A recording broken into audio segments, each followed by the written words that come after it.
Hello good evening, welcome back to my channel కల్ముల వరా tours. ఈరోజు నేను మన ఏపీఎస్ఆర్టీసీ యాప్లో మనము ఒక డెస్టినేషన్ నుంచి ఇంకో డెస్టినేషన్కి వెళ్ళాలంటే ఆ రూట్లో ఆ పర్టికులర్ రూట్లో ఎన్ని బస్సెస్ ఉన్నాయి, సూపర్ లగ్జరీస్ ఎన్ని ఉన్నాయి, Palle Velugu buses, express buses ఎన్ని ఉన్నాయి, ఎలా చెక్ చేసుకోవాలనేది నేను మొత్తం స్క్రీన్ రికార్డింగ్ చేసి నేను చూపిస్తాను అనమాట. సో కంప్లీట్ వీడియో చూసేయండి. మనము ఏపీఎస్ఆర్టీసీ యాప్ ఓపెన్ చేసిన తర్వాత లాగిన్ అయిన తర్వాత మనకి ఈ పేజ్ అనేది ఓపెన్ అవుతుంది అనమాట. ఇక్కడ మనకి బుక్ నవ్ అనే ఆప్షన్ ఉంది కదా, దాని కింద మనకి వెహికల్ ట్రాకింగ్ అనే ఆప్షన్ ఉంది. ఆ ఆప్షన్ మీద ట్యాప్ చేయండి. తర్వాత ఈ పేజ్ ఓపెన్ అవుతుంది. ఇక్కడ మనకి search for buses between 2 locations అనే ఆప్షన్ ఉంది కదా, సెకండ్ ఆప్షన్, దాని మీద ట్యాప్ చేయండి. తర్వాత ఈ పేజ్ ఓపెన్ అవుతుంది అనమాట. మనకి ఫ్రమ్ అండ్ 2 ఆప్షన్స్ అడుగుతుంది. ఇక్కడ ఫ్రమ్ అంటే మీరు ఎక్కడి నుంచి స్టార్ట్ అవుతున్నారు.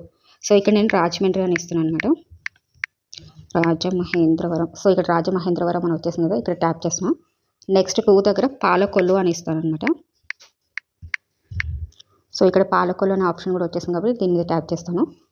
నెక్స్ట్ ఇక్కడ సర్చ్ బస్ మీద ట్యాప్ చేయాలి. సో పర్టికులర్ ఈ రోజు అయితే నేను మండే మధ్యాహ్నం చెక్ చేస్తున్నాను అనమాట. ప్రజెంట్ అయితే ఈ సర్వీసెస్ చూపిస్తున్నాయి. అల్ట్రా పల్లె వెలుగు ఈ రూట్లో మోస్ట్లీ పల్లె వెలుగు ఇంకా అల్ట్రా పల్లె వెలుగు బస్సెస్ ఉంటాయన్నమాట.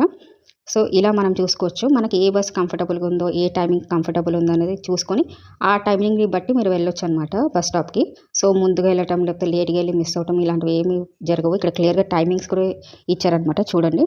సో నెక్స్ట్ వేరే ఆప్షన్ చూస్తాను నేను. లైక్ ఇప్పుడు ఇక్కడ పాలకొల్లు కాకుండా విజయవాడ అని టైప్ చేస్తాం. విజయవాడ. సో విజయవాడకి ఎక్స్ప్రెస్ బస్సెస్ ఉన్నాయో లేదో చెక్ చేద్దాము. సో సర్చ్ బస్ మీద ఎంటర్. సో ఎక్కువగా విజయవాడకి సూపర్ లగ్జరీస్ ఉన్నాయి.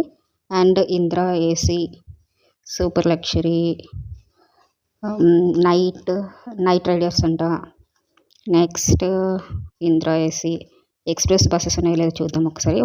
ఇదిగోండి ఎక్స్ప్రెస్ బస్ ఉంది, కానీ ఇది మార్నింగ్ 3:10 కలా ఉంది. ఇది ఆల్రెడీ డిపార్చర్ అయిపోయిన బస్సు లేకపోతే నెక్స్ట్ డేది చూపిస్తుందో తెలియదు క్లారిటీగా. సో ఇక్కడ ఎక్స్ప్రెస్ బస్ కూడా చూపిస్తుంది అనమాట. నేను ఇందాక చెప్పాను కదా, మనకి Rajahmundry to Vijayawada express bus ఉంది, కానీ అది ఎర్లీ మార్నింగ్ ఉంది. అది ఇవాళతో లేకపోతే రేపటితో నాకు తెలియదు అని చెప్పాను కదా. కాకపోతే ఇక్కడ మనకి యారో బటన్ ఇచ్చారనమాట. సో బస్ డీటెయిల్స్ మనం తెలుసుకోవచ్చు అనమాట కరెక్ట్గా. దీని మీద ప్రెస్ చేయండి. ప్రెస్ చేసిన తర్వాత మనకి బస్ డీటెయిల్స్ క్లియర్గా వచ్చాయన్నమాట. ఒరిజినల్గా అయితే ఈ బస్ మనకి విశాఖపట్నం నుంచి స్టార్ట్ అవుతుంది అనమాట. ఎక్స్ప్రెస్ టైప్ బస్ టైప్ అయితే ఎక్స్ప్రెస్ అని చూపిస్తుంది. సో విజయవాడ అనేది డెస్టినేషన్, మనం విజయవాడ ఇచ్చాం కాబట్టి విజయవాడ అని చూపిస్తుంది. సో ఒరిజినల్ ఇక్కడ చూడండి, షెడ్యూల్ ఒరిజినల్ డేట్ అయితే 18th మే, అంటే ఇవాళ రోజు, అంటే మండే రోజు నేను షూట్ చేస్తున్నాను అని చెప్పాను కదా, మండే 18th మే అని చూపిస్తుంది అనమాట. సో ఏంటంటే ఇక్కడ 23 అని చూపిస్తుంది, అంటే 11 కదా, నైట్ 11 o'clock కాబట్టి మనకి ఈరోజు ఇది విశాఖపట్నంలో నైట్ at 11 o'clock స్టార్ట్ అవుతుంది. సో రాజమండ్రి వచ్చేసరికి 3:10 అవుతుంది అనమాట. అంటే రేపటికి కౌంట్ చేసుకోవాలి మనం బస్ని. సో రేపు మార్నింగ్ అనమాట ఈ బస్సు. మనకి ఇక్కడ క్లియర్గా విశాఖపట్నం ఇక్కడ మొత్తం ట్రాకింగ్ కూడా ఉందన్నమాట. సో మీరు బస్సులో ఉన్నప్పుడు కూడా మీరు లైవ్ ట్రాకింగ్ చేసుకోవచ్చు. ఇదిగోండి నేను విజయవాడ అని ఇచ్చాను కాబట్టి ఎండ్ డెస్టినేషన్ విజయవాడ అని చూపిస్తుంది అనమాట ఇక్కడ. సో ఈ విధంగా మీరు చెక్ చేసుకోవచ్చు అనమాట. స్క్రీన్ రికార్డింగ్ చూసారు కదా, ఇది కనుక మీకు ఎవరికైనా నాలాగా VI పర్సన్కి ఎవరికైనా మీకు టాక్ బ్యాక్తో హెల్ప్తో మీకు కావాలంటే వీడియోని కమెంట్ చేయండి. సో టాక్ బ్యాక్ హెల్ప్తో ఇది యాక్సెసిబుల్గా ఉంటే నేను ఆ వీడియోని కూడా చేస్తానన్నమాట. నా వీడియోలు కనుక మీకు నచ్చినట్లయితే లైక్ చేయండి, షేర్ చేయండి, కామెంట్ చేయండి అండ్ సబ్స్క్రైబ్ చేసుకోండి. Thank you, bye.